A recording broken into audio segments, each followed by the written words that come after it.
Bueno, pues así como el sistema hematopoyético normal está constituido por diversos compartimentos, gracias a los trabajos de John Dick en Toronto, Canadá, y su trabajo fundamental de 1994, sabemos que en la leucemia mieloide aguda también existe una jerarquía. Fíjense que esto fue fundamental porque también durante mucho tiempo se pensó que en la leucemia había un conjunto de células, los blastos, y que estaban proliferando y proliferando y proliferando, y que no existía ese orden jerárquico que existía en la hematopoiesis normal. Y gracias al trabajo de John Dick y después de varias otras personas, es que sabemos que en la leucemia mieloide aguda, y ahora sabemos también que en la leucemia mieloide crónica, existen estas jerarquías, estos compartimentos organizados de manera jerárquica. Y sabemos también, gracias al trabajo de John Dick para la leucemia mieloide aguda y de Connie Eaves y Tessa Holyoke para la leucemia mieloide crónica, sabemos que la leucemia no inicia en cualquier célula hematopoyética, inicia generalmente en células muy primitivas, en células que están constituidas en ese primer compartimento, excepto por la leucemia promielocítica aguda, la leucemia M3, en donde la célula que inicia la leucemia parece estar comprendida dentro de este compartimento de promielocitos. Todos los demás tipos de leucemia que se han descrito hasta ahorita, de leucemia mieloide, parecen iniciar en una célula muy primitiva.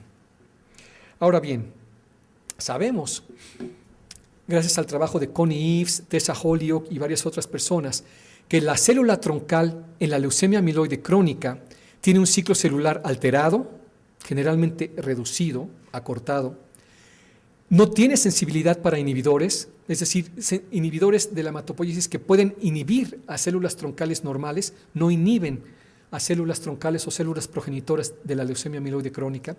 Sabemos que la apoptosis está reducida, la adherencia al estroma también está reducida y las vías autócrinas, es decir, la capacidad de la célula para generar ellas mismas sus factores hematopoyéticos, está incrementada.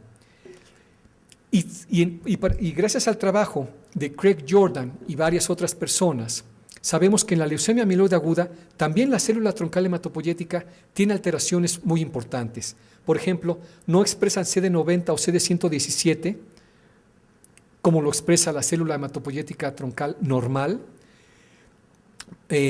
Mecanismos que le dan resistencia a múltiples fármacos están incrementados en esta célula. La sensibilidad a inhibidores está inhibida, precisamente está reducida, y moléculas como CD123 o NF-κB están incrementadas, a diferencia de lo que ocurre en la célula troncal normal. Entonces, si regresamos a la segunda pregunta, ¿cuáles son las células responsables del origen y la progresión de la leucemia?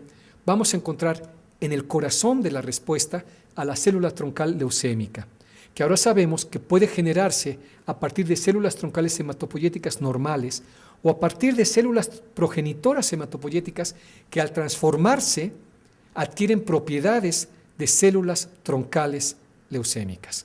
Y sabemos que estas células troncales leucémicas representan un reto muy importante. ¿Por qué?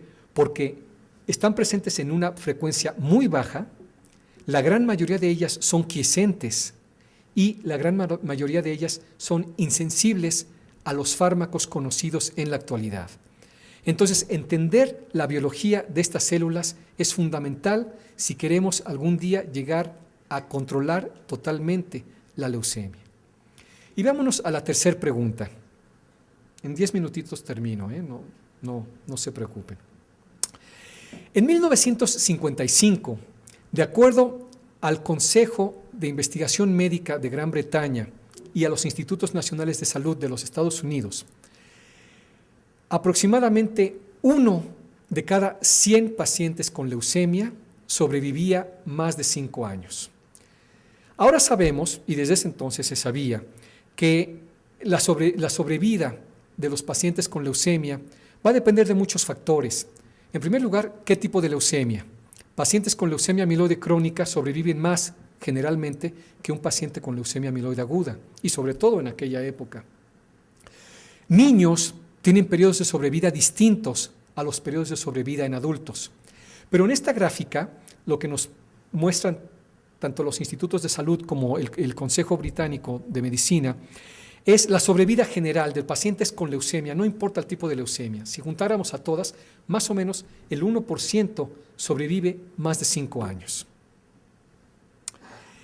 En 1951, Gertrude Elion y George Hitchings desarrollaron un fármaco bien importante, la 6-mercaptopurina.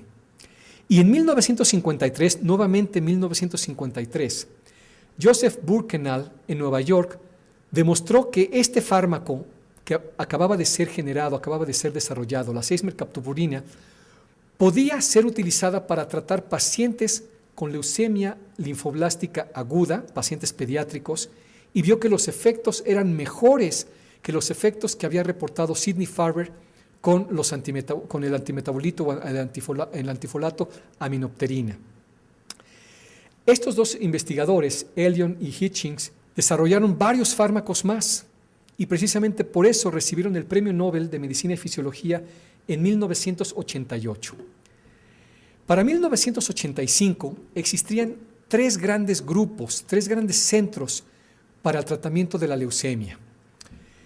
En Boston, Sidney Farber encabezaba el grupo en el instituto que ahora se conoce como Dana-Farber Cancer Institute, Joseph Burkenal en Nueva York y Gordon Subroth en el NIH, en Bethesda. Los 3 grupos más importantes para el estudio y el tratamiento de la leucemia en Norteamérica estaban en estos lugares.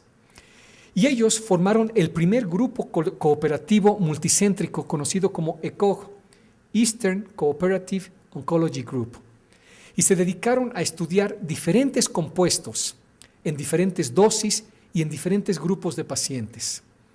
En muchos países se está esperando que se forme el primer grupo multicéntrico cooperativo que realmente funcione, y en 1955 se formó el primer grupo en los Estados Unidos. Este grupo se dedicó a trabajar en conjunto, y fíjense que en 1957 estos 2 investigadores del NIH, Emil Frey y Emil Frerich, propusieron el primer protocolo en donde se iban a emplear de manera simultánea 2 fármacos. Nunca antes se habían utilizado 2 fármacos simultáneamente para tratar la leucemia. Ahorita es algo que nos parece perfectamente lógico, pero antes de 1957 nunca se habían tratado pacientes con leucemia empleando 2 fármacos de manera simultánea. Se enrolaron a 39 niños con leucemia linfoblástica aguda y 26 adultos con leucemia amiloide aguda. Y después del tratamiento, 36% de los niños alcanzaron la remisión y 19% de los adultos. Y lo interesante es que varios de estos pacientes sobrevivieron casi 1 año. Nunca antes se habían obtenido una sobrevida de casi 1 año. Los pacientes generalmente, estamos hablando de leucemias agudas, tanto mieloides como linfoblásticas. Nunca antes pacientes con leucemias agudas habían llegado a sobrevivir cerca de 1 año. Morían antes de los 8 meses. Entonces, esto fue algo que llamó muchísimo la atención. Y muy entusiasmados por estos resultados, estos 2 investigadores, 4 años después, en 1961, propusieron el protocolo VAMP, en el cual iban a tratar a tratar a pacientes con 4 fármacos de manera simultánea: vincristina, 6-mercaptopurina, metotrexato y prednisona. 4 fármacos de manera simultánea. Fíjense que esto llamó tanto la atención y creó tanto miedo que el resto del grupo multicéntrico cooperativo se negó a participar. Solo el NIH tuvo el valor de tratar pacientes pediátricos con estos 4 medicamentos de manera simultánea, pero fueron muy cautelosos. Solo enrolaron a 6 niños que estaban ya en fase terminal, estaban ya desahuciados.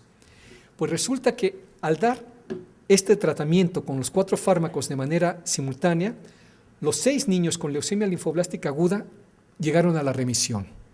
Los 6, remisión del 100%. Claro que es un grupo chiquitito, pero muy significativo.